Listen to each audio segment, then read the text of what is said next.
Krásny deň prajem, stretávame sa po dlhom čase z lesoparku pri karte dňa. No.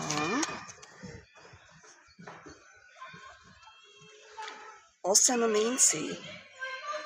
Je to niečo, v čom pokračujete. Áno, je to pre vás zároveň aj škola. Môže to byť vzťah, v ktorom napredujete a sa posúvate. Áno, čiže môže to už byť nejaký stabilnejší vzťah, spoločné bývanie, a po prípade partnerstvo, manželstvo alebo žiadosť o ruku. Proste niečom, kde sa ale obidvaja posúvate a ste jeden druhému učiteľom. Áno, je to karta aj školy, učenia, ale aj školy života.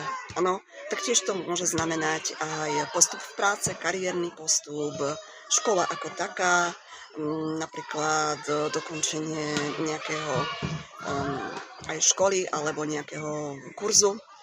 To už je jedno, či strednej, či vysokej, áno. Čiže niečo na tento spôsob. A ešte si pozrieme afirmáciu. Môžem mať toľko prianí, koľko chcem a som vďačný za ich splnenie. Prajem krásny deň.